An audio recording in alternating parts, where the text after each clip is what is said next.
కంపల్సరిగా చట్టపరమైనటువంటి చర్యలు తీసుకుంటామంటున్నారు. ప్రధానంగా బాలిక తండ్రి కూడా ఉన్నాడు. అంటే ఏం జరిగింది అనుకుంటున్నారు అసలు?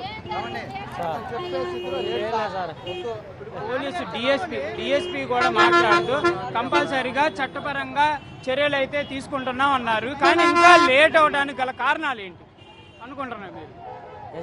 ఇంకా అతన్ని అరెస్ట్ చేయలేదు. పోలీసులేమో ఒకవైపు అరెస్ట్ చేస్తామంటున్నారు. ఎందుకు చేయలేదు అనుకుంటున్నారు? ఇంకా వాళ్ళు చేస్తున్నాం అని చెబుతున్నారు సార్. అందుకే మేము ధర్నా చేస్తుంది.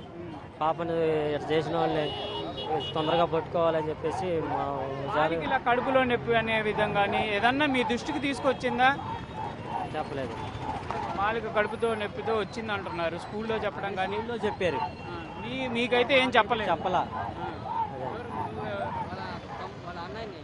అమ్మాయి అన్నయ్యవా? నీతో కానీ నువ్వు అక్కడ ఉన్నట్టున్నావు కదా? ఊర్లో ఉన్నాను నేను, ఏటుకూరులో ఉంటా, తన చేబురలో ఉండిద్ది. అలా సంఘటన జరిగిన తర్వాత చనిపోయిందని మా బాబాయ్ మాకు ఫోన్ చేస్తే మేము అమ్మట్లో అక్కడికి వచ్చేసినప్పుడు అంబులెన్స్లో వచ్చేసారు. అప్పుడు మేమందరం మా మామయ్యలు మేమందరం ఫోన్లు చేసేసుకొని జీజీహెచ్ వచ్చేసాం. మా బాబాయ్ ఫోన్ చేసి చనిపోయిందంటే ఎలా అంటే ఇక్కడికి వచ్చిన తర్వాత చెప్పారు మాకు, అంతే. ఇంకా ఇంకోటి, ఇప్పుడు ఉన్నటువంటి అంశంలో ఈ నాగరాజు ఇట్లా మీకు ఎప్పుడన్నా అనుమానంగా ఈ పిల్లల పైన కక్షగా ఉండటం ఇట్లాంటిది ఏదన్నా గమనించారా? నేను ఎప్పుడు గమనించాను సార్. ఎప్పుడు మీతో బాగానే మాట్లాడేవాడా? అసలు ఆయన ఎవరో మాకు తెలియదు సార్. మాకు అసలు సంబంధమే లేదు. మరి పిల్ల ఎట్లా వాళ్ళకి ఎట్లా అట్లా చేసేయడమే కనుక్కుందామని ఇట్లాగా మేము అడుగుతున్నాం సార్. అంటే గతంలో ఎప్పుడు అతను మీ దృష్టికి రావడం కానీ అంటే పాప వెళ్ళే బడి రోడ్లో సైడ్ వైఫ్ అక్కడ పనిచేసే దగ్గర అతను కూడా పనిచేశాడు అనే విధంగా లేదు సార్. ఈ పిల్ల ఎవరన్నా అనుమానంగా నా వెంటనే వస్తున్నారు ఇట్లా నాకు అన్ని గతంలో కానీ ఎప్పుడన్నా చెప్పడం జరిగిందని? లేదు. ఇవన్నీ మాకైతే తెలియదు సార్. పాప వెళ్ళే దారి కొద్దిగా పక్క దారి అతనిది. ఇట్లా మెయిన్ రోడ్డు పక్క రోడ్డు ఆ సైడ్ అయింది ఇల్లు. పాప వెళ్ళే రూట్ ఇది. మరి పాప ఇప్పుడు నలుగురు ఫ్రెండ్స్తో వెళ్ళిద్ది. ఒక పిల్ల రావడంలో చూసి వాడు ఎట్లా గమనించేసి అలాగా చేశాడు సార్. అది జరిగింది. ఆ పిల్ల మీద ఇష్టంతో అట్లా చేసి ఉంటారా, లేకపోతే కక్ష అనుకోవచ్చా? ఏదన్నా కక్షపూరితమైనటువంటి ఆలోచన తెలియాలి కదా. అతన్ని అడిగితే నువ్వు పాపని అంతగా ఇది చేయాల్సిన పనే వచ్చింది. మా పిల్ల అసలు ఎవరితో మాట్లాడు సార్. బడికి ఇంటికే సార్. బడికి ఇంటికే తప్ప అలాంటి అదేది లేదు సార్. పిల్లలతో కలిసి వెళ్ళి చక్కగా ఇంటికి వచ్చి తన చదువుకొని అసలు ఇంట్లో నుంచి బయటకు కూడా వెళ్ళదు సార్. చిన్న పిల్లల మీద వరుసగా ఇలాంటివి జరుగుతున్నాయి.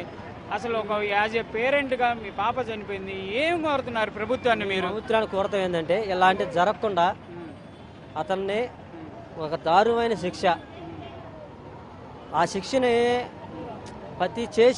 ప్రతి ఆలోచన రాకుండా చేయమని గవర్నమెంట్ని కోరుతున్నాను సార్. ఇప్పుడు నా పిల్లని నాకు బాధగా ఉంది, మీరు ఇనిపోతారు. నేను అంత నరకం అనిపిస్తాను, ఒక తండ్రికే తెలుసు సార్. అది మీకు కూడా ఏమన్నా తెలిస్తే అట్లా జరగకుండా ప్రతి తండ్రి ప్రతి అన్న చెల్లి తల్లి బాధపడకుండా కావాలని కోరుతున్నాను సార్. ఇట్లాంటి ఏ తండ్రి అయినా ఏ తల్లి అయినా ఈ ఈ బాధ అనిపించకుండా ఆ పాపలని వెళ్ళేటప్పుడు కొద్దిగా ఒక వెహికల్ ఒకటి పిల్లలు వెళ్ళేది రానేటప్పుడు వచ్చే టైంలో ఒకసారి అట్లా వెళ్ళి ఇట్లా వచ్చేటట్టు చూసి పిల్లని గమనియమని. కఠినంగా శిక్షలు లేకపోవడం వల్లనే ఇలా జరుగుతున్నాయి అనుకోవచ్చు. అట్లా అని నేను అంటలేదు సార్. ఎక్కడి నుంచి అయినా సరే ఇప్పటి నుంచి ఎన్నో జరుగుతున్నాయి కదా.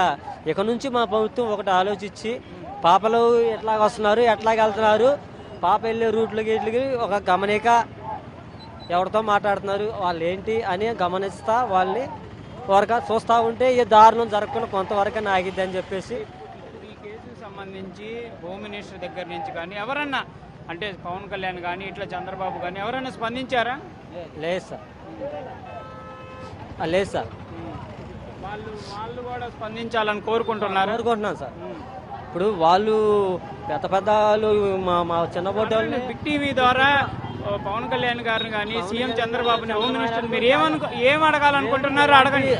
మేము ఇట్లా జరగకుండా ప్రతి పాపకి ప్రతి తల్లిదండ్రి ఇట్లా బాధపడకుండా ఈ దుష్టాన్ని కొద్ది జాగ్రత్తగా మీరు దాన్ని కాపాడమని, నా పిల్లని శిక్షిస్తాం కాకుండా ఒక పిల్ల ఒక చిన్న పిల్లని ఒక ఉదయం పూట అంత చేయాల్సిందంత ఇది జరిగిందంటే దాన్ని ఎంత అసమర్థగా మనం ఇదైపోయింది. అది కొద్దిగా ఇట్లా జరగకుండా కొద్దిగా మీరు ఒక దృష్టి పెట్టి ఇవాళ ఈ పాప జరిగింది, రేపు ఇంకో పాప జరగవచ్చు, తర్వాత మీరు అయ్యో పాపం అనుకున్న తల్లిదండ్రులు నరకం అనిపించి వాళ్ళే గుండె ఆగి చచ్చిపోతే దానివల్ల మీకు ఉపయోగం ఏముంది చెప్పండి సార్. మేము ఏదో కూలి పని చేసుకొని రెక్కల కష్టం మీద పిల్లలు బతికించి ఈ 100 రూపాయలు ఉంటే తిని పిల్లలు పెట్టుకుని తినేయాలి. ఇప్పుడు ఈ అన్న నీళ్ళు లేకుండా పిల్లలు చూసుకోకుండా కడుపు నీళ్ళు ఆ బాధ ఎవరికి చెప్పుకోవాలండి. ఇట్లాగా ఇదే బాధ ప్రతి తండ్రి, ప్రతి తల్లి, ప్రతి అన్న చెల్లెళ్ళు బాధపడకూడదని నేను డిమాండ్ చేస్తున్నా సార్. మీకు న్యాయం జరగాలని మేము కూడా కోరుకుంటున్నాం. పోలీసులతో కూడా మాట్లాడేటటువంటి ప్రయత్నం చేశాం. వాళ్ళు కూడా కంపల్సరీగా న్యాయం చేస్తామనే విధంగా కూడా బిగ్ టీవీ ద్వారానే హామీ ఇవ్వడం జరిగింది. కంపల్సరీగా మీకు న్యాయం జరిగే వరకు మేము కూడా పోరాడతామండి. ఇది ప్రధానంగా కూడా చేబ్రోలు బాలికకు సంబంధించినటువంటి మృతి కేసుకు సంబంధించినటువంటి అప్డేట్స్ అని చెప్పొచ్చు. ప్రధానంగా పోలీసులు కూడా క్లియర్గా చెప్తున్నారు, కేసు ఇన్వెస్టిగేషన్ జరుగుతుంది. ఎవరైతే అనుమానితుడిగా ఉన్నటువంటి నాగరాజు ఉన్నాడో అతని కోసం అన్ని రకాలుగా కూడా పోలీసులు అయితే ఇన్వెస్టిగేషన్ చేస్తున్నారు. అనేక రకాలుగా బృందాలుగా విడిపోయి కూడా అతన్ని వెతుకుతున్నటువంటి పరిస్థితి ఉంది. కంపల్సరీగా ఈ కేసులో అధికారులు కూడా వెంటనే అప్రమత్తం అయ్యారనే విధంగా కూడా పోలీసులు చెప్తున్నారు. యాజ్ ఏ పేరెంట్గా ఆ బాలిక యొక్క తండ్రి కూడా తన యొక్క ఆవేదన వ్యక్తం చేస్తున్నారు. ఇలాంటి సిచ్యువేషన్ మరో తండ్రికి రాకూడదు అనే విధంగా కూడా తన బాధనైతే వ్యక్తం చేసినటువంటి పరిస్థితులు ఉన్నాయి. Sartaj. Right, thank you Sai.